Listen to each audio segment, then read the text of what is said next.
Tele, doesn't it?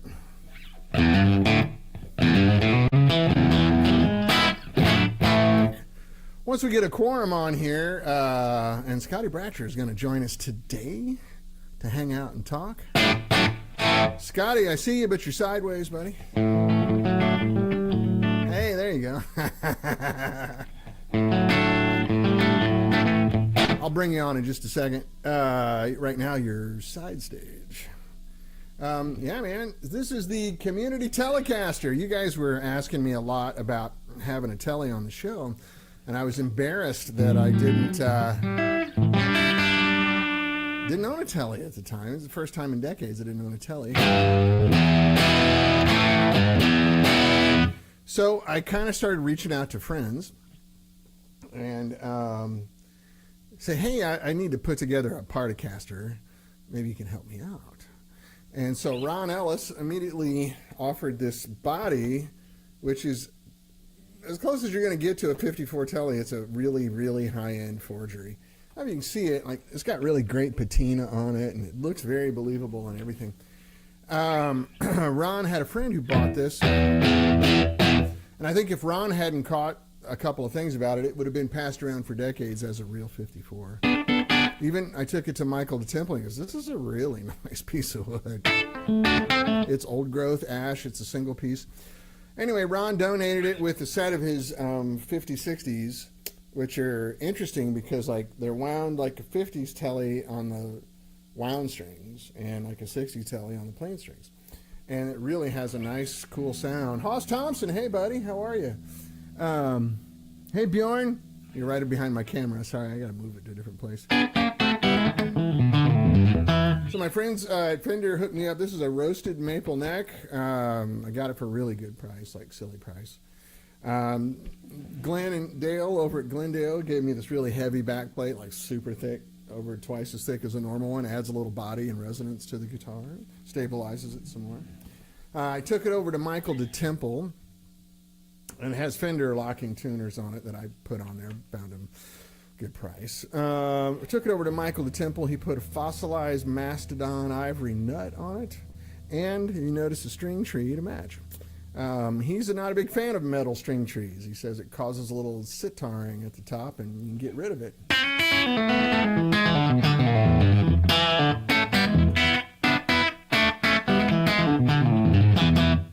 Oh, you can't hear me? Rob, shit. Hold on a second. It's so hard to get the balance right on here. Hold on 1 second. Give me a moment. Let's turn the guitar down a little bit. And get this back. The interface is kind of weird. To make it work on broadcast. Is that any better? You can't hear a word. Hey, Jamie, how are you, buddy? What do you guys think? Is that mix a little better? If I lean back from this microphone, that's part of the problem. Let me just boost it a little more. Hold on. Oh, my God. Look at that. Now it's insanely hot. What happened? I didn't really touch it. Oh, digital interfaces. Bjorn! We can hear you just fine. It's on his end. Okay. What about now? In my headphones, my voice just got strangely really loud. Let me just goose this down a little bit. Get it like reasonable. Tell me if this is livable. Got to move everything back to the center.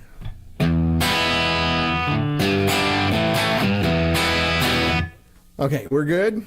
All right, well, feel free to tell me. I don't mind. I'm listening to it through my headphones. It sounds fine to me, but that doesn't always translate.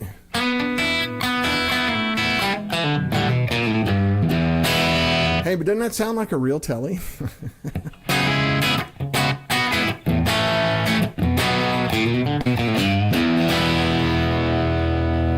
100% livable. Okay, thanks. Well, feel free to polish me. It's fine.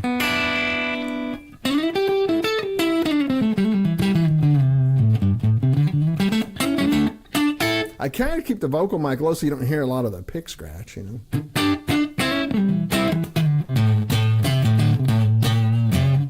It's a great guitar. I'm really happy with it. It's kind of got that rolling sound. I don't know how to describe it. Tele sounds great. What's the t-shirt? No, it's Lake Arrowhead. It's just like 80 miles from here. It's a Beatles send up. Instead of the Beatles, it's the Bears. Sound terrible, terribly good. Oh, that's cool. Thanks, Oswald. Good to see you, buddy. So we got Scotty Bratcher in the wings here waiting patiently. I'm going to bring him on here in just a minute. He'll tell you what's going on in his world. But anyway, I've got it set so this Tele is just a little bit rude, which is the way I like Teles. I don't like the clean, sweet Tele. I like when it's got a little bit of...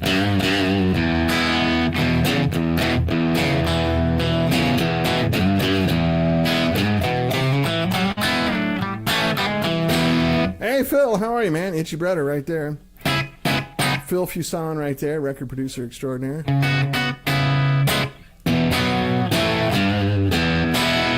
I hope it's coming through in my headphones. This sounds like a Tele, like capital T, Tele.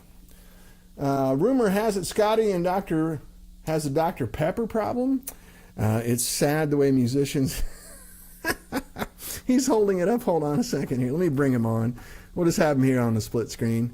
Hey, Scotty. I got it. Hey, man. But he went to zero sugar. I mean, come on. That's pretty adult. No, well, you know, I'm almost 40. Oh, dang. Really? Hey, you want some bad news, Dan? I can't hear the guitar.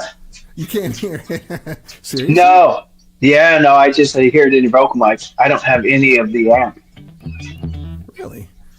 Is that what you guys are hearing, too? You're not hearing the guitar? Because it's... Man, that's a big fat honking Tele. It's not coming through. Oh, don't tell me on all days this is going to do that. If not, this really turns into a talk show. Saw the Steepwater Band last night. So good, they need a 65. Oh, thanks. Are you guys hearing the guitar too, or no? Sometimes it's unique to people. He's a baby. No, I got the twang. I think it might be on your end, Scotty. Another guy was saying he couldn't hear my voice. All he could hear was guitar. So I think you're watching through Facebook, right? Well, I'm on the link that you sent me, so I'm not watching it on Facebook. I'm actually watching it on StreamYard. Yeah. Shit. Well, everybody here is saying Scotty is too loud. Well, I can't adjust Scotty. But that's fine. Oh, you just muted yourself there. It's fine. You know, maybe just, chill. Give us your sexy voice. Hey, baby. That kind of thing.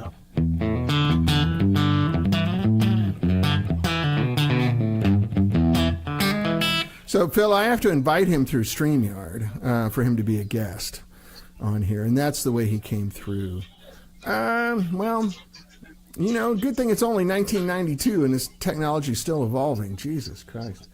It's one frustration after another. Scotty is always loud, though. Have you seen his rig? Yeah, that's true. That's a good point. Just use your sexy voice, man. That's all right. Okay, I'll do that. Bedroom voice. So Scotty's going to come on hang today. We'll talk about amps and guitars and all that kind of stuff. You guys had asked for some Tele action, so I'm calling this the Community Tele. So I want to officially thank my community of friends who helped me with this. Ron Ellis, Fender, Michael DeTemple, who else? Glen and Dale over at Glendale in Texas. Let's see, what else? Joe Glaser in Nashville, Music City. This is a Music City setup with the Groove Master Bridge setup. All his. Really happy with it. And then Michael DeTemple put his voodoo on it. If you're familiar with DeTemple guitars, they're like $9,000 Teles, bespoke, handmade, crazy guitars. So he did as much of the DeTemple magic as he could on this one, and man, it works. That's just killing me in my ears. But Ron has a new set of... That's right, Phil. It's Mastodon, Nut, and String Tree. So Ron Ellis has a new set of Tele pickups that I played when I went down there a couple weeks ago. They're called Telesonics. They're kind of next level. Should try a 4-way switch and maybe reverse the controls. That's exactly what Michael does on his. 99% of the time on a Tele, I just play the bridge pickup. Like, this is actually an Esquire neck, speaking of which, because I like Esquires. But this is roasted maple, super hard, supposed to be incredibly resonant and stable, like for tuning and everything. So far it's been true.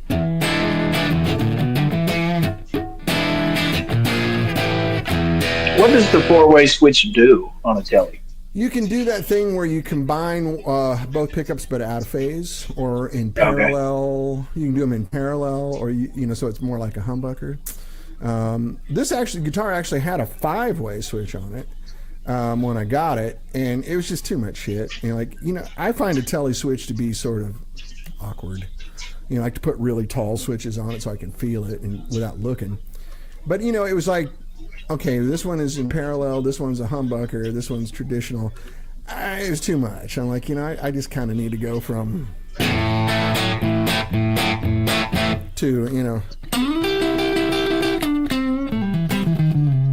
that's about all I need out of a Tele. I don't really do the middle position thing. It's good, but man, nothing beats.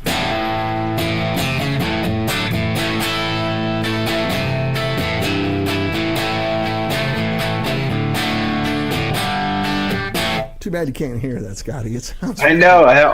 All your pickup positions sound the same over here. Yeah, it sounds like pick scratch. Yeah, I'm sorry, buddy. Well, Haas Thompson, who's a Gibson guy. All switches should be in the Les Paul position. All else is folly. Yeah, I'm kind of that way. I'm simple, Plus, it's the kind of thing where, Scotty, you're kind of the same way. You spent most of your time on stage. Those sort of subtleties aren't noticed when you're live. People live can barely tell the difference between you being middle position on a Les Paul and bridge position. You can hear it, next to the amp really well, but the audience, there's drums and there's keyboards and there's a bass and there's echo in the room and the sound man's putting compression and shit all over you, and it just doesn't come across as well. So in that respect, I am a simple guy. I'm the weird guy that I like a Telecaster because it's got 2 pickups and 3 positions. Yeah. But I don't use them. It's a comfort level thing for me, like knowing they're there and not being able, Yeah. I'm with you. It's like having an emergency brake on your car. You never use it, but it's good to have. Right. But anyway, it's a fun guitar. It's really cool. I'm really grateful to all my friends who helped me put this together. I don't know how much comes through. Like, you can see that's a single piece of ash. Hey man, nice ash. Brass ferrules in the back. Steel ferrule. Nice, old steel ferrules in the back. This is a really good forgery. I think if Ron Ellis hadn't caught it, it probably would have never been. It was from a very reputable vintage dealer who refunded the money. Like, he didn't know. He even fooled him. But the guy brought it over to Ron, is a really good friend of Ron's, and said, hey man, I just can't get this guitar to set up right. Can you have a look at it? And Ron Ellis is a serious Tele guy, like, Vince Gill level Tele guy. And he took the neck off and went, whoa, this is not original. This is not a Fender. And the neck pocket wasn't cut perfectly. So Michael DeTemple took it off and reshaped the neck pocket and made it right. Even he was like, this is a really good piece of, like, this, you could have fooled me with this. If you hadn't told me this was a forgery, I would have believed it. So he cleaned up the neck pocket.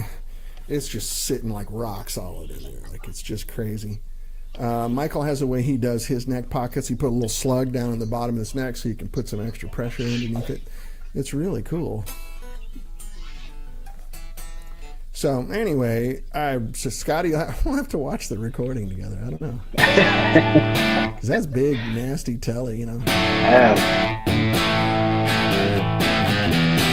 It reminds me of, one of my favorite Tele sounds, besides all the sort of obvious ones, Pete Anderson and Vince Gill and, Mike Campbell and all those things. But Dan Baird playing rhythm for the Georgia Satellites. I used to see those guys when I lived in Atlanta. And unfortunately, their worst song is their most famous song, right? Keep Your Hands to Yourself, right? Right. I got a little change in my pocket. Anyway, it's a fun song, but it's a campy song. And they were tongue in cheek. They did not mean that it's just literally their, Saturday night playing at the bar. Hey, let's let our hair down, goof off song. It ended up being their biggest hit. But the rest of their stuff, Dan Baird is such a great rhythm player. It's all Tele through a Marshall 100 watt. Yeah. It's kind of got that sound, and his Tele is a 54.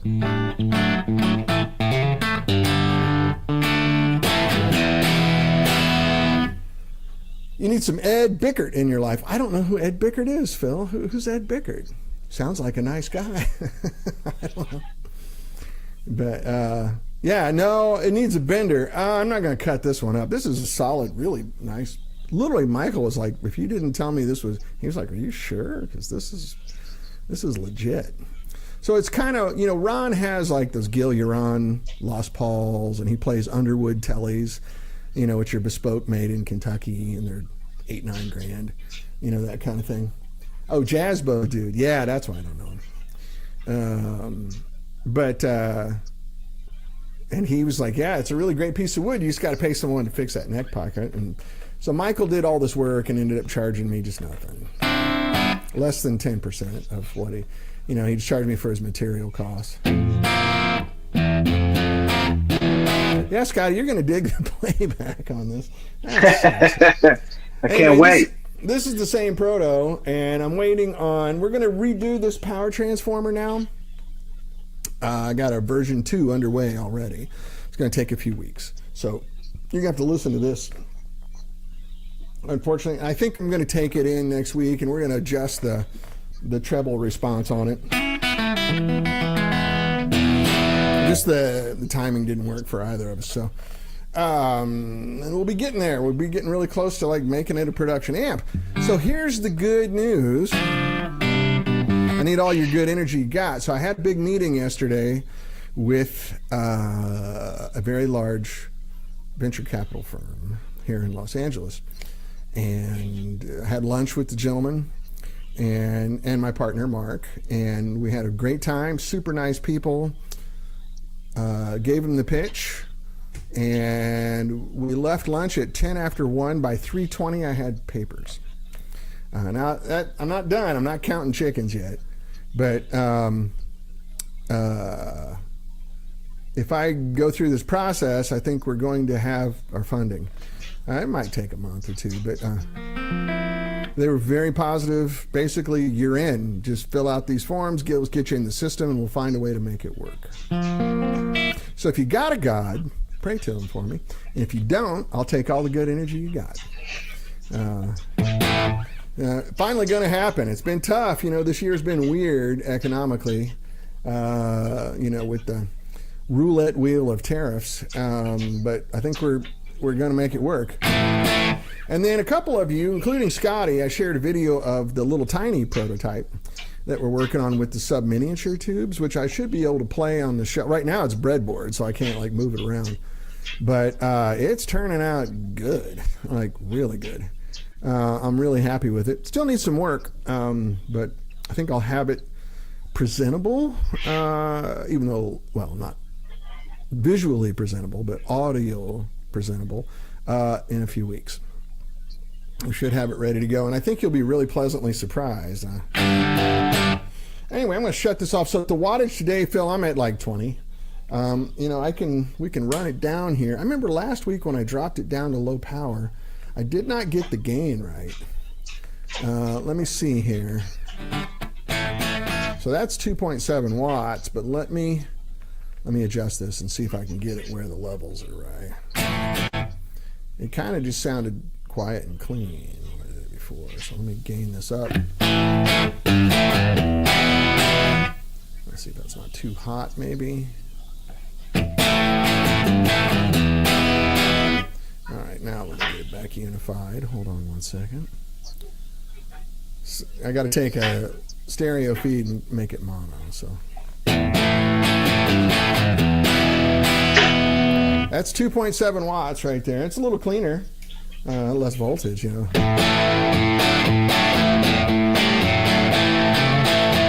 How's that sound out there, except for you, Scotty? But I mean, it does sound like a Tele. Yeah, even with yeah, right. Yeah, that's so funny. That's funny. I know, funny. That's funny. There's a little lag here on the comments, but I'm kind of redlining a little bit. Let me know if that's too much. I put a little clean booster on it.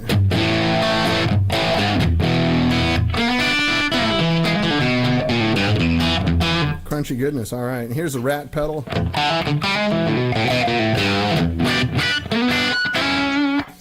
Clon pedal.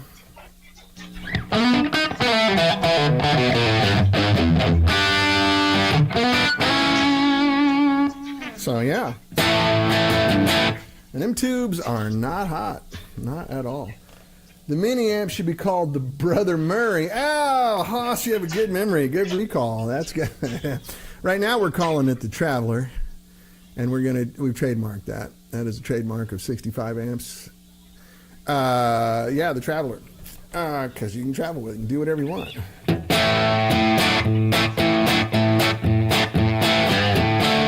Yeah, let's see. It's maybe a hair brighter when I go down, maybe just a little bit.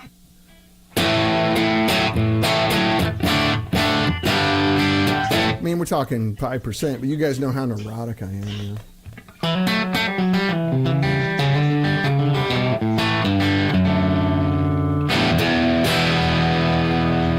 Now we can go over to some Super Dirt.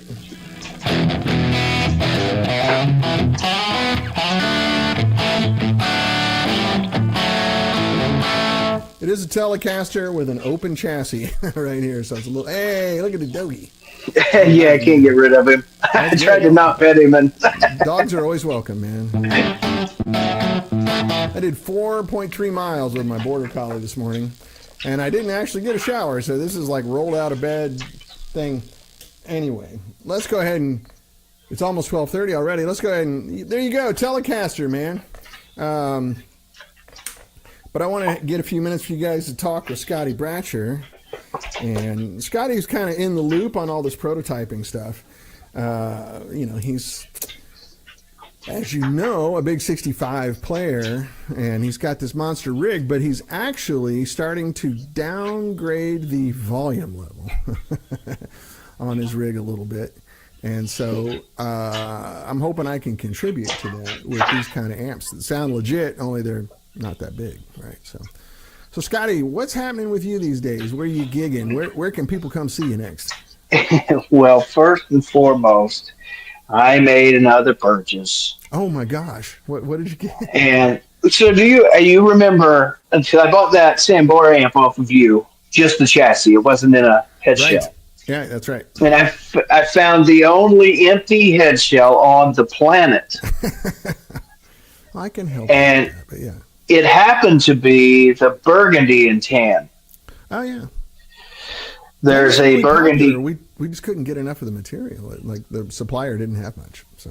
Well, there happens to be one burgundy and tan 412.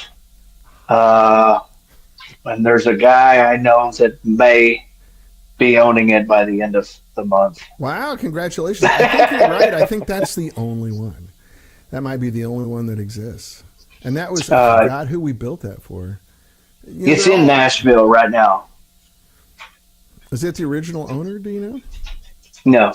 Oh, okay. No, I think he bought it to have one Celestian Gold in it. Mm-hmm. Or he put a Celestian Gold. I'm buying it empty. Oh, right. Yeah. Because he wanted to keep that speaker out of it. I don't know what it originally had in it. But yeah, it's in Nashville now. If it's one of ours, like originally, the only way we made those was with 4 G12H30s or 2 G12H30s and 2 Alnico Golds or 2 Alnico Blues. And so, yeah, I've got 2 cabinets with the 2 blues in them. 2 of my cabinets have 2 blues each. Yeah. And then I do have one of the all four G12Hs. Yeah, it's a good combination in that cabinet. Let me just throw this on the rack real quick, 1 second. But yeah. So yeah, that's kind of been my thing for the last 6 months is tracking them all down. Right. I own 0 65 412. So. This will be 5 for me. Wow, that's cool. That's amazing. I'm kind of like Ted Nugent. You know, Ted Nugent's got all the Birdlands in the world, so now I've got all the 412 65 amps cabinets in the world. And Keith Richards has all of the low-powered twins in the world. Well, you know, I'm starting something here. Yeah, I know, it's cool. I get it. Also, like, you know, they sound good. They're good cabinets. You actually I am a fan. You have the straight front, but don't you have one that's an angle front too? No, I know where one was for a long time that the guy from Switchfoot had. I think we talked about that. It has 6x9s on the top of it. It had two 12s and two 6x9s. Drew Shirley, yeah. Drew's a great player. He's a big experimenter, and so he comes up with really unique, cool setups. But yeah, I think there might be 4 of those in the world. Maybe not even 4. I can't remember now. But yeah, man. I think I've seen 2. Yeah, I think I've seen 2. I'm sorry, I got a spam call when I was trying to ignore it there. It went dead for a minute, so that's why. You see me going like this. My phone's over here on the stand. Yeah, same thing.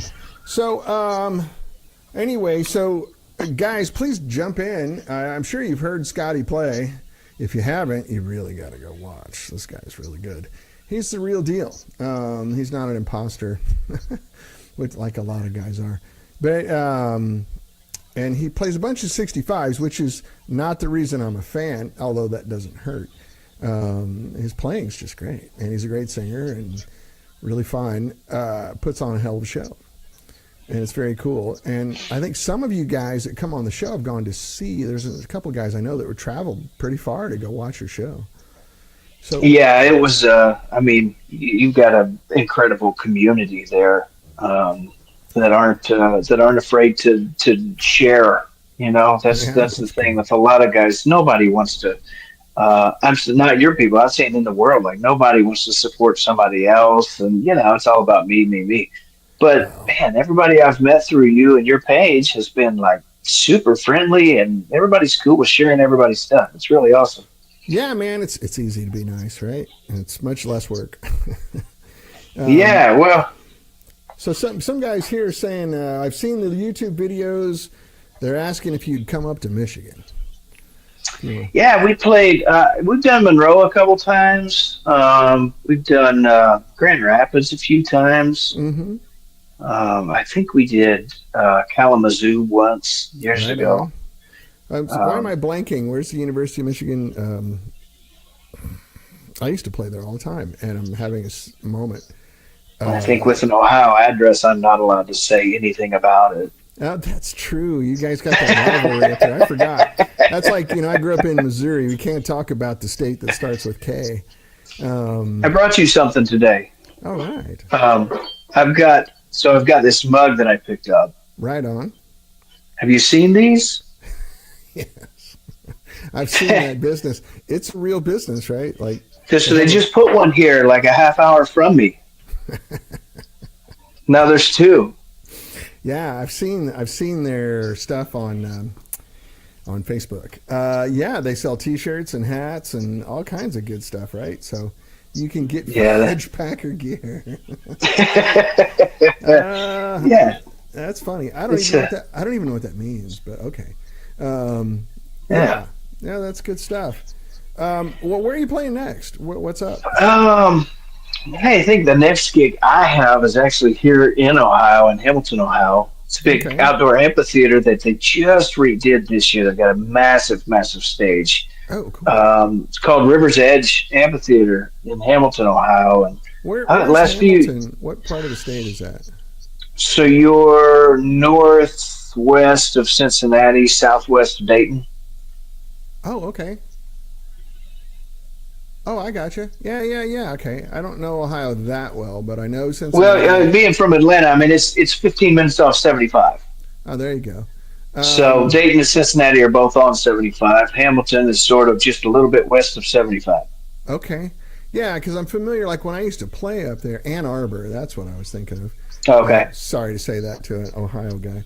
I'm not a college. I don't watch college football, but I didn't know Yeah. the answer to your question either, so I was going to find Yeah, something there to you go. say.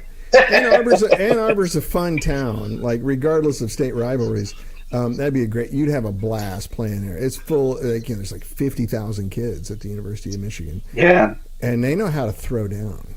Like they're Well, okay, so Hamilton, Ohio is 10, 15 minutes from Miami University, okay. Ohio. Yeah. So it's that Oxford, Hamilton area. Yeah, I played there in the '80s, so yeah, I know what you're talking about. Yeah, I mean, I'm familiar. Like when I was playing, I played in Cincinnati, played in Columbus, played in Dayton, played in Cleveland, and then wherever University, Miami is. But I did not play at the Ohio State. I know everybody there corrects you if you say Ohio State. They go, no, it's the Ohio. Like, is there two? Am I mixing it up? No, this is the Ohio State. Yeah, they take it serious.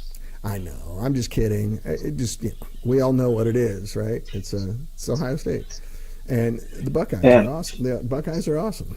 Always have been. And I don't watch college football. I mean, and being close to Cincinnati, I have my reasons to not be a Bengals fan. I'm a Cleveland Browns fan. Yeah, I'm hip, man. I'm hip. It's like growing up in Missouri. I was always kind of a Chiefs guy. Even when the Cardinals were in St. Louis. But I like St. Louis, and I like the Cardinals and the Royals. Baseball, either one. Like it's all good. But living out here, kind of end up being a Dodgers guy.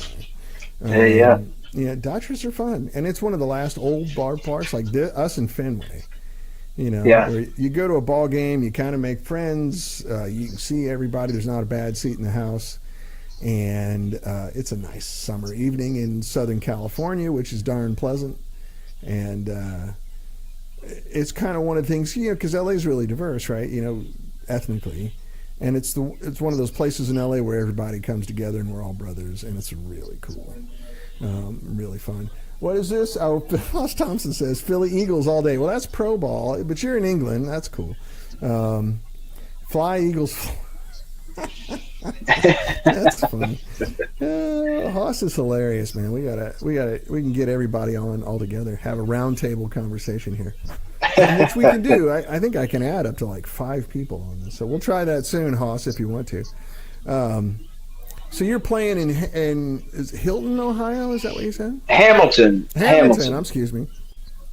Yeah, and then but that's not until September 11th. I actually have most of August off with my band. Taking a heat break. Yeah, well, it's been weird. It's either blazing hot or blazing hot and raining. There's kind of no in between here for the last 2 weeks. It's been rough. That like the scene in Young Frankenstein where they dig up the wrong grave, and he goes, "It could be worse." And he goes, "Really? How could it be worse?" He goes, "Could be raining," and then it starts raining. So yeah, it's either blazing hot or blazing hot and raining. Yeah, it's, and that Midwest humidity is always a thing. I know you guys are having a bad one too. My dad in Missouri tells me it's a pretty brutal summer, but I remember gigging in that stuff, and I'd be down in the Ozarks or, in the hills in Tennessee or something, and man, it's just hotter than shit. And you're in some old club, and everybody smoked, so we'd be trying to sing in a smoky room that's hotter than heck, and wow. Yeah, I remember it. Good time to be young. I was doing that in my 20s, and it was killing me. Yeah. Well, and I'm the weird guy that, it'll be 110-degree heat index, and I'll be wearing a denim jacket over a long sleeve shirt. I would rather be hot than cold all day long, every day. Yeah. So, especially with gigs, the hotter it is, the better for me. Yeah. Well, I get that. Some people are like that, but yeah, I know what's the word I'm looking for? Soft and weak, I think is soft and weak. Yeah, no, but back then, we all had like massive hair and wide open shirts and everything, and that was considered cool, but we were just doing it because we were hot. Yeah. Like, dang, I need Gatorade, please, with some bourbon in it. Yeah, man, that's cool. And then in September, is it like full-on touring season again for you, or? No, I mean, with there's a lot of stuff going on here that I like to be close to home for right now. I mean, especially this summer, some family stuff. It's not bad. It's all great stuff. It's just stuff Yeah. that I kind of like to be close to home for. Plus, you got state fair coming up. Yeah, I think it's going on right now, right? The Ohio State Fair is happening. I think it's happening. Well, yeah, it's the guy in LA. What's going on with the Ohio State Fair? I know when the Missouri State Fair is. Yeah, that's it. For those of you that aren't familiar with Midwestern state fairs, if you live on a coast, the state fair is like this big corporate boondoggle. But the state fairs in the Midwest are just genuine, cool country experience with nice country people from all over the state. And you go to the pig races and the chainsaw sculpture competition and then go see the rodeo at night, and then the next night go to a stock car race.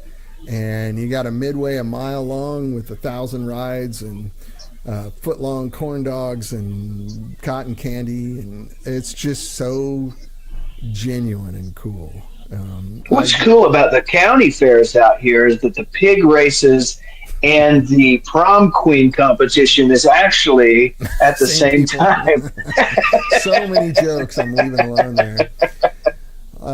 Yeah, no, but I mean, this sounds hokey, but if you've ever been to a pig race, it's really fun. And then, like in Missouri, of course, they have, mule breeding competitions, Missouri mule, right? And man, they're pretty. They got pretty mules. And when the first time I took my wife to Missouri, she thought I was crazy. Like, really, mules? I'm like, trust me, when you get there, you can't believe how gorgeous they are. Like, really nice mules. And it's just fun. It's good, like kind of old school, clean American. Good time. Everybody should experience. I used to take my kids there when they were little because they thought everything east of California was like a scene from Little Abner or something. And they learned that like country people are great. I'm not talking rednecks. I'm talking country people. And they're just, you fall in love. Like country people are just so great. And they got it. They understand it now. They get it. But I love it. I mean, Missouri State Fair to me is just a blast. But anyway, we're getting off on a tangent there. Sorry. Rob Price came in. Cat, missed the show. Had the day off. Haas Thompson says, I've seen pig races. Usually when they open the shop doors on the Boxing Day sale. Yeah. Right. We have that here on Black Friday, right? Black Friday in front of everyone. Yeah. Hey, Michael DeTemple's here. Everybody say hi to Michael DeTemple. Watching for a little while before rehearsal. Have a good one, Danny boy. Oh, thanks, Michael. I was just playing the guitar that you just finished and singing your praises. So everybody say hi to Michael DeTemple. This guy's a real treasure. He's one of the real deal guys. And someday, Michael, I'd like to have you on the show. You can just talk to me from your phone if you want to, or we can come over and do it from your shop. I think everybody should know Michael DeTemple. I got introduced to Michael about 20 years ago and just fell in love with the guy. And so I'm proud to call him a friend. It's very cool. And Phil said, anyway, thanks for dropping in, Michael. Phil says, and they say Missouri isn't the South. Pretty mules. Yeah, that's right. Well, Missouri was a split state during the Civil War. I'll come in. Yeah, Michael, great. The Telecaster sounds the business. People are complimenting your work on the Tele. I'll come in, but you have to put on the wide angle lens. Oh, stop it, Michael. Michael looks like a football player. If you guys get a chance, go to DeTempleGuitars.com. DeTemple guitars.com. You get a look at his work. It's truly astounding. And I've had one of his Telecasters, and I've never felt anything like it in my life. It's just ridiculous. And he makes guitars for the top of the people. And he's also the only guy that a lot of people trust with their incredibly valuable guitars. So it says a lot. In this town, there's a lot of, everybody comes through LA, right? And Michael's the guy. Howard Prouty gave us a YouTube link. All right, thank you.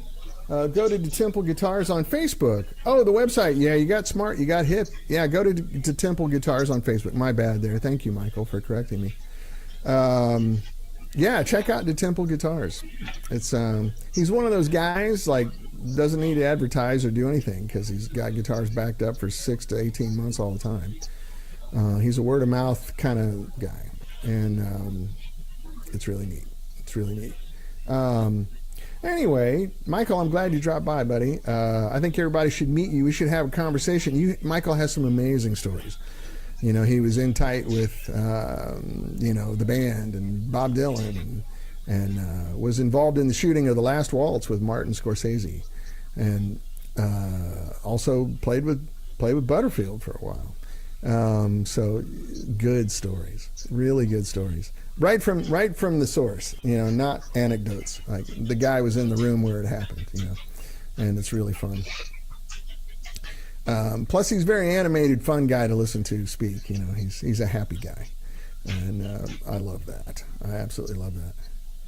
But and Scotty, whenever you come to town, we're definitely going to go by and visit Michael. He's not very far from me. He's about 10 minutes from me. I have a Last Waltz question for him that I have to ask. Michael, if you're here. No, I can't ask it here. Oh, a private one. It's one of those things where I have to confirm a story before I realize whether or not it's as funny as I think it is. Does it have to do with someone's nose? No. I didn't. Oh, okay. Yeah, I heard you guys talking about that. No, this was when Scorsese tried to drop. I think I commented last week. Scorsese tried to drop Muddy Waters from the movie. Oh yeah. And Levon wasn't having it. Basically, the unfunny version of the story was that Levon said, if you're going to take Muddy Waters out of the movie, you're going to take me out of the movie because I wouldn't be here without Muddy Waters. But the follow-up statement and Muddy was in that movie too. And I think Levon knew that. Yeah.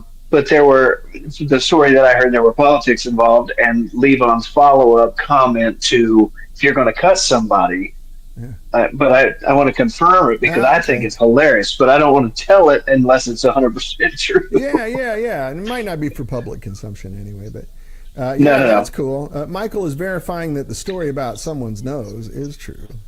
Yeah. And we'll leave it at that. And you can figure out, what did musicians and noses do in the 70s? Okay, well, here's one regarding that. If Michael's still here, was there actually a tent behind the stage with a cassette that had sniffing noises on it where they would go and do things with their nose? I don't know. That was a rumor that I heard. Yeah. I don't know, Mike, if you're still here. Or you can decline on that one. It's fine. We'll talk about it in private. No need to open the kimono here. It's fine. You can't betray anybody's trust. But anyway, you guys. Michael says no tent. Okay. No tent. So one of these good rumors. Got to be a Neil reference, Phil. Yeah, you're a good detective. That's right. Hoth Thompson, pot porn. I'm not sure which. Or potpourri. I'm sorry. I have my camera placed in the wrong position. I can't read the comments. Let me move here a little bit. I always try to make it so that you can see the amp and the guitar the best you can. I don't have my desk isn't that deep, so I get stuck. I have a 43-inch television as my monitor, so I run out of real estate really quick. Anyway, seriously, go to DeTemple Guitars on Facebook and check out Michael. There's pictures of him there, and there's pictures of him as a young guy, like playing with Butterfield and stuff. And he played with Rick Danko for a long time. He's friends with those guys. That's his group. That's his peer group. And oh my gosh, as a younger guy, even though I'm 60 here in a couple weeks. As a younger guy, I really feel like I'm sitting around listening to my elders and passing on folklore that needs to pass on to younger people, because a lot of this stuff you don't really want to put in public. It's private, and it's seriously inside information. But it makes you realize there's a continuity in rock and roll that I feel just thrilled to always be a part of. That's to me, that's my family tree. Are these old rock and rollers. And even, I think I've told you guys the story. Did I tell you, Scotty, about Tommy Alsop, the guy that played guitar with Buddy Holly? I don't think so. Oh, so quick story, as long as we're going into our family tree here. So my very first NAMM show, like 2004, this big tall guy comes in with a cowboy hat on and a pack of Marlboro 100s in his shirt. And his badge says Tommy Allsup. And I went, hey man, are you Tommy Allsup, like that played with Buddy Holly? And he goes, you know who I am? I go, heck yeah, I do. I'm a huge Buddy Holly fan. So there was a period where Buddy didn't play with the Crickets, right? It was Tommy Allsup playing rhythm. He was a road guitar player. He also played the intro to That'll Be the Day with a capo. You know, that was Tommy Allsup. And Waylon Jennings was the bass player. And so Tommy Allsup was the guy that flipped the coin with Richie Valens on that night when the plane crashed, right? Anyway, great old Texas guy, funny as hell. And he swears, I had the unbelievable good fortune to sit down and play Buddy Holly songs with Tommy Allsup for about an hour in my booth. And I couldn't believe it. I was having an out-of-body experience. We actually became sort of friends. We stayed in touch. I would front him amps when he was playing gigs on the road and stuff. And just a super nice guy. So anyway, I told him, I go, hey, we're having this party over in Fullerton. It's at this place called the Imperial Ballroom. It's right across the street from Leo Fender's old shop. And he goes, oh, yeah, we used to go visit Leo all the time. And I went, oh, great. Well, I'd love to have you there. I'll give you a ride. No, Richie Valens lost the toss. Won the toss. Yeah, Waylon, I don't know who Waylon tossed with. I think Buddy was going no matter what, right? So maybe the Big Bopper. So anyway, Tommy came with, it's an old jazz room, walnut panels, red curtains, really cool old music hall. And Tommy comes along and we're sitting there having bourbons and he's telling all kinds of great stories. And he goes, you know what, we played here. And I said, you're kidding me. He goes, yeah, you know what it was? We were all playing basement at the time, and they weren't loud enough to get over the screaming girls. So Buddy had been on the phone with Leo for a long time saying, hey, could you make us a bigger amp? Because they're on a bus, right? They couldn't just carry more gear. They're really limited because it was an Alan Freed tour. So there's Everly Brothers and Little Richard and, the Marvel or whatever, girl group, that kind of thing. And, Diamond Dave Somerville is one of the guys that lost. Oh, Michael DeTemple still here. He was on the bus with everybody on that tour. I made him a guitar. Yeah, it's crazy. So he goes, yeah, we played here with Buddy. And the reason we came, there was no 5 freeway back then. So we came down here. It was an all-day trip. And those were the first high-powered twins. Leo doubled up the power section on a twin for Buddy Holly to get over the screaming girls. And those amps were actually smaller than a 410 Bassman, so it worked out really well. So they went and played at the Imperial Ballroom under a pseudonym. I forgot what it was, but he said it didn't last 10 minutes. People started running out on the street and go, goddamn Buddy Holly's upstairs, and the place was packed and the fire department showed up, the whole thing. Anyway, he starts telling me road stories, which I probably shouldn't say on the broadcast, but it was that continuity of rock and roll. Yeah, as I think about them, they're really too crude for me to. Too crude for me. I don't know if I could even try to soften them up. But it was really funny. Little Richard apparently was a serious prankster, and Little Richard was very openly gay back then. Makeup and the plucked eyebrows and woo. And nobody really realized it back then. They just thought he was eccentric, but dude was seriously, what do you call it? Performative gay guy, right? And so, and apparently, I don't know if I should do this because they probably have descendants that are here, but yeah, I should stop.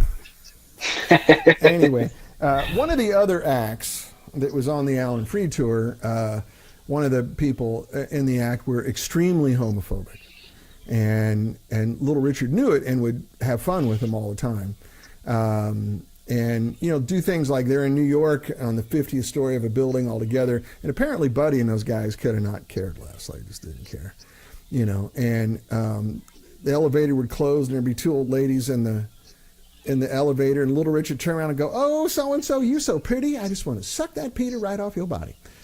And they're on the 50th floor going, "Ah!" And this guy's in the corner of the elevator going, "Oh my God!" And you know, and of course, and so Buddy Holly and the guys are just laughing their ass off, like they, you know, just watching this other guy freak out. This is the 50s in New York, and a black dude, you know. I think it's just brilliant. And like, I mean, man, I know funny. That is fucking funny. And then there's another story I really can't tell. But anyway, getting back to the thing, like the nose issue we're talking about on the last waltz.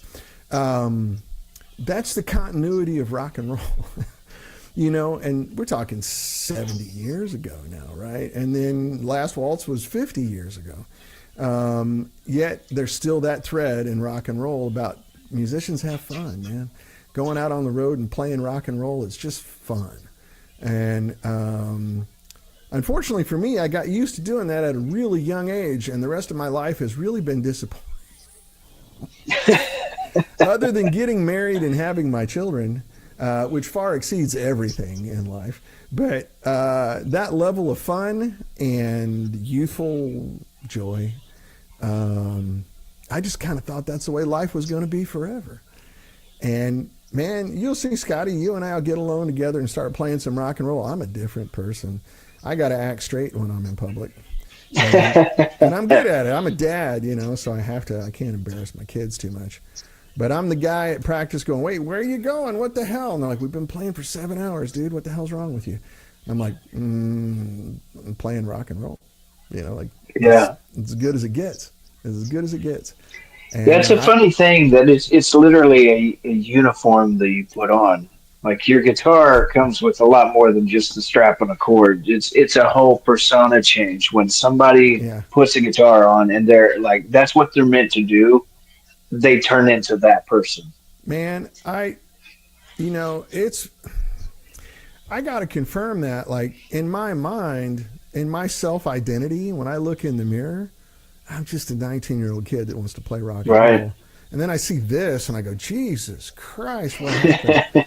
But, even when I go play, they're like, "Where do you get all that energy?" I'm like, "I don't know. What was I doing?" Like, "You wouldn't stop dancing the whole time." I'm like, "Well, yeah, it's rock and roll. What are you supposed to do? Stand there and look cool?" No, man. Right. Rock and roll, not just rock. You got to roll too. And rock and roll, as we all know, was African American slang for sex. And, you know, get in bed and you rock and you roll, right? And there's a connotation to that, you know, like, hey man, we're having a good time. Lock the door, turn it up. I'm getting goosebumps talking about it. Makes me so happy. Lock the door, turn it up, and even if the police knock down the door, keep going. That's rock and roll. It's the safe haze. It's like it's the haven. You know, when you're in a room, like even here in LA, there's only a couple of gigs left like that. You go see Waddy Wachtel's band over at the Joint on Robinson. Man, you go in there, it's like going to church on Saturday night. You walk out with 50 friends, people you never met before. You're hugging and shaking hands.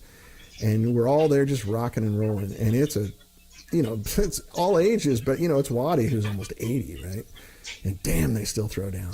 And you walk in there, it's a religion, I guess. I don't know. But I still feel it. I still have it. And I miss playing. Oh, my God. Just being It's a magical thing. I mean, I've got a 2-year-old now. And we were driving home. We visited some family over the beginning of the week, and we were driving home, and the baby's always sitting in the back seat. I want to hear rock and roll. I want to hear rock and roll, because he saw a rock and roll show. So the next day I was taking him to the sitter in the morning. He's in the back seat. He kept saying something. He wanted to hear the something one, and I couldn't hear it. It sounded like he was saying the wet one, the rip one. I couldn't figure out what it was. The night before, the whole trip home, we had been listening to AC/DC.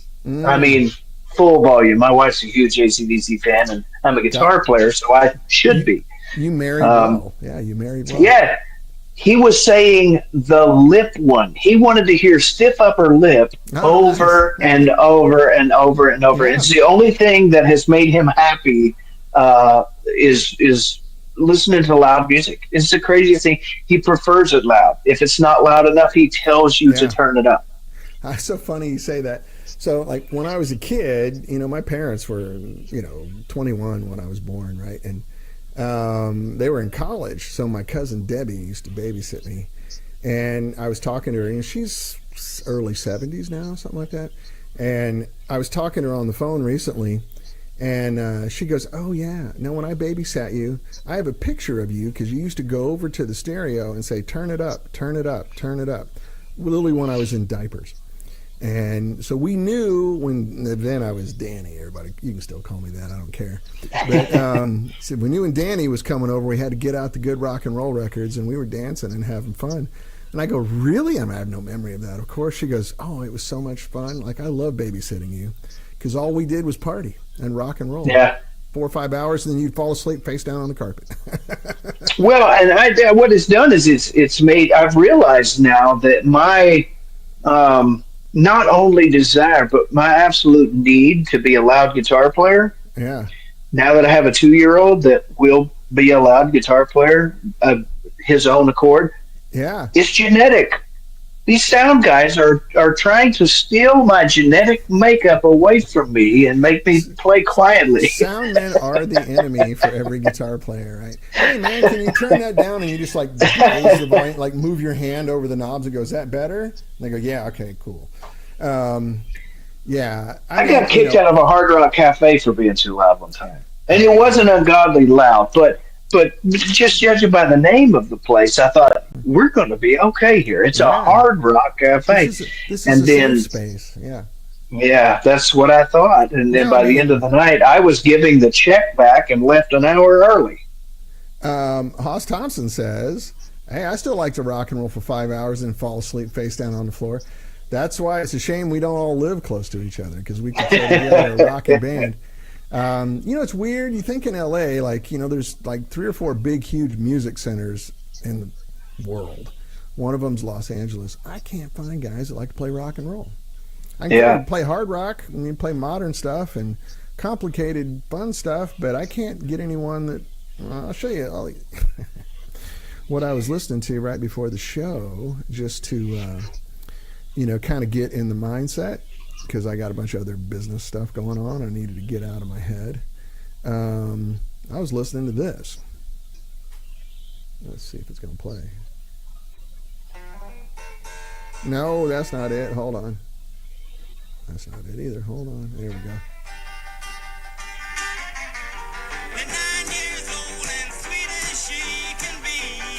Yeah.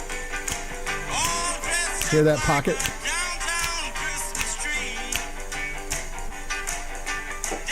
Listen to how late 2 and 4 are. Gives Chuck all the room in the world. Yeah. Anyway, you get the gist, right? I never get over it.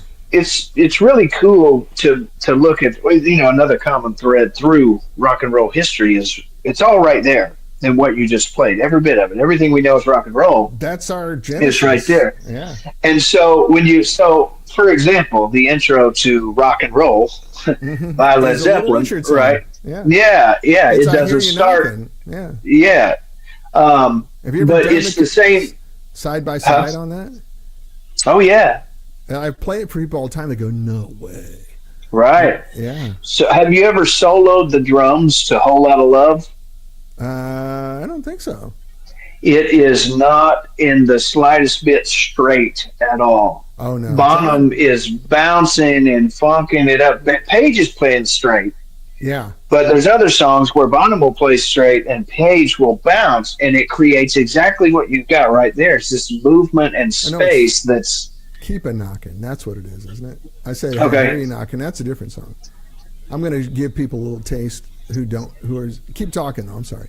No. It's just really interesting how you can make a 3-piece band sound like a 15-piece band if everybody knows where their place is. So this, right?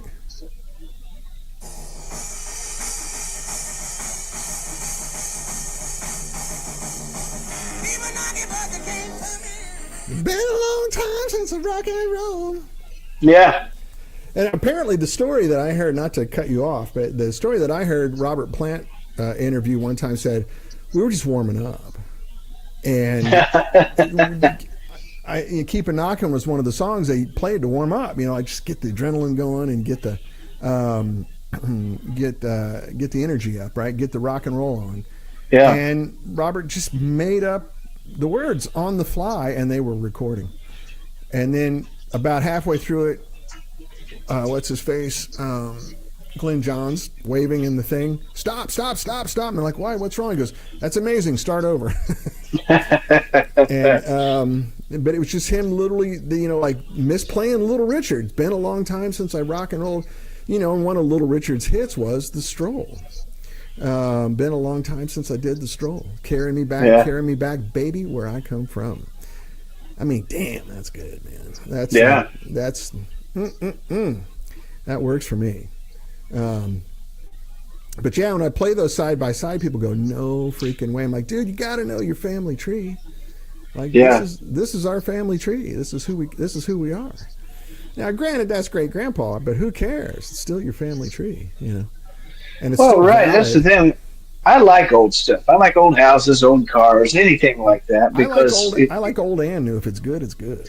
Right.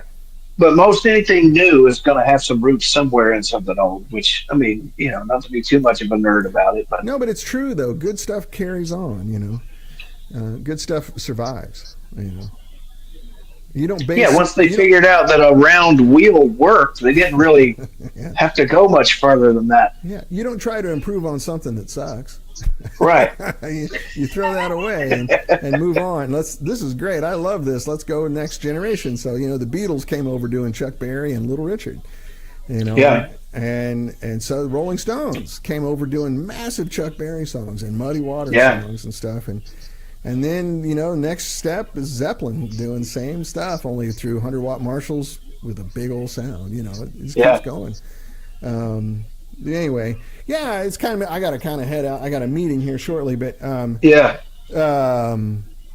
it's kind of funny. So we got to get together a rock and roll band, I guess. Can we do this online? Can you actually collaborate online now without it being all laggy and glitchy? And I hear people talk about it, but I've never seen it. I would be curious if it would work. I mean, shoot, if it did, we would just sound like the Stones. Or sound like 1986 Guns N' Roses, right? I saw them on the Sunset Strip before they got big, and whoo, they were having. I think they were feeling it that night. It was a great show, and it was a lot of fun. It's when I was going to music school out here, and Slash just dropped his guitar in the middle of the song and screamed into the microphone, "I gotta piss," and then and came back like a minute later and grabbed his guitar and just kept playing. It was pretty funny. That's rock and roll, right? The continuity. Right. That's the continuity of rock and roll. And half the people in the room were just like, "Oh my God," and I was just laughing my ass off, going, "That's pretty classic. I'm going to remember that forever." And here I am, 40 years later. I remember it. That's kind of the thing. Is like rock and roll is so based on confidence. You know what I mean? And to know that he could do that and come right back and nobody would really be upset. It's kind of like, in the country world, George Jones didn't show up to half the shows he played.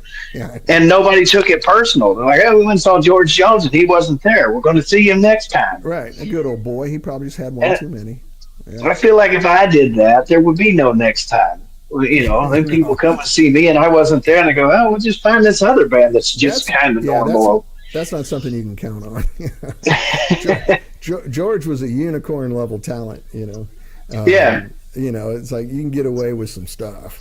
Phil, really, what a nice comment. You got to get in Waddy's bubble. You have a great ear for the roll. Most folks miss it.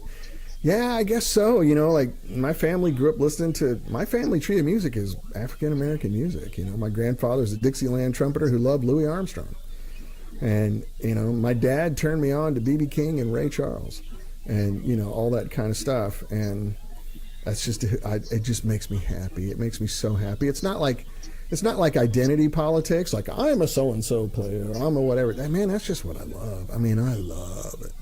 And I have moments in my life of shows that I saw that I'll never forget ever. Like my favorite little story, and then I got to run. Went and saw Ray Charles in Columbia, Missouri, and I think I was 10.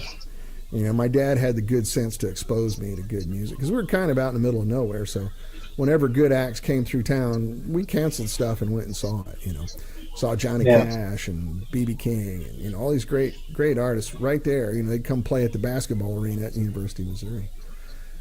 And I was watching Ray Charles, and he would talk.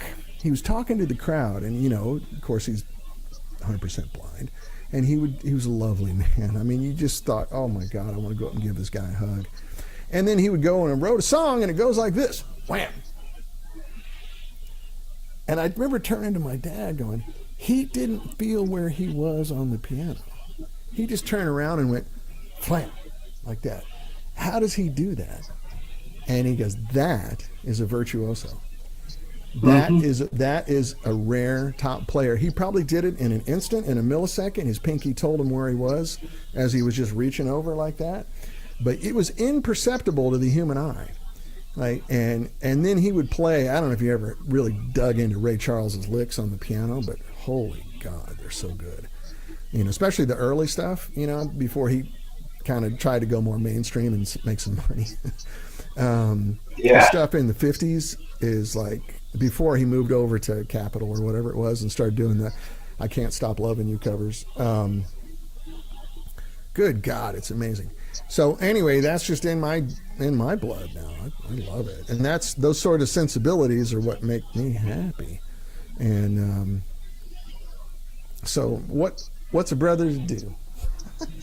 Yeah, I miss the days when there were artists like that who legitimately sounded like themselves, and that's why people knew who they were. I mean, not to get, to get Ray Charles crazy. Is not a product of anything. He's Ray Charles. Yeah. Right. And the blues guys were all that way. Everything that the blues guys know came from one guy. It was Muddy Waters playing slide, or some of these just. They all had their own thing. B.B. King totally had his own thing. Freddie King, Albert King, they were all totally different. Everybody wants to sound like them. Yeah, we're still but imitating. They were the only guys doing it, right? 70 years later, 65 years later, we're still imitating those same five kings of blues, which is great. I mean, you're not going to surpass it. People are still imitating Bach and Brahms and Beethoven also. It's that level of, man, you just can't top that. And not only is it like the recordings are great and the songs are great, but it's the execution. Right. When you start digging in, like B.B. King before the diabetes slowed him down, like late 60s, mid 60s, early 70s, B.B. is like, this. I'm preaching to the choir. This is for everybody else. But those records, and they're not the big famous records. They're not the ones that everybody. God damn it, I got the hiccup. Sorry. They're not the records everybody turns to. But you just go listen to some of that guitar playing, and you're like, I didn't know he could play that way. Right. It's so next level, like super. Right now, the diabetes slowed him down. By the mid to late 70s, he had really distilled his licks into a small subset of what they used to be, because that's all he could do. God bless him. But remember the record he did with U2? It may have just been the one song, but and the Edge was trying to explain to him what chords he was supposed to be playing in that song, and he refused to play. He said, "I don't play chords. That's right. And when I was a kid, I took that to heart. I was like, "Come on, man! Like, what guitar player just refuses to play?" And then when you go back, and I saw a video from him not quite as long ago as the '60s. But he goes, well, I really like this chord because it plays from here. And I realized real quick, it wasn't that B.B. King doesn't play chords. He just didn't want to play chords for the Edge. Somebody was telling him what to do, and he wasn't having it. Yeah, don't tell me what to do, buddy. I mean, my favorite B.B. King record is that Live at the Regal in Kansas City, and I think that's 71, maybe, something like that. And he's playing at 355 through a couple of twins all the way up. And you can hear it. It's overdriving the vocal mics. And even in the mix, the sound man's trying to contain it, on the recording mix. Like, it goes into some serious clipping. And, good God, there's that Nobody Loves Me But My Mother, and She Could Be Jiving Too. But he starts out playing, he's got the guitar rolled back, finger style, beautiful licks, and gradually rolls the guitar up until it's just blowing your head off. And it's so damn good, stuff like that. So that's the takeaway for the day. Go out and download B.B. King's Live at the Regal in Kansas City. and it'd be good. Phil says, last time I heard a true grease fire groove was NRBQ. Man, that's serious. NRBQ stuff is ridiculous. The new Rhythm and Blues Quartet out of Massachusetts.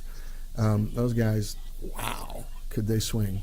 And that was the rhythm section on, or the bass player on Chuck Berry's 60th birthday party in St. Louis at the Fox Theater. Joey Spompanato playing bass with Steve Jordan on drums.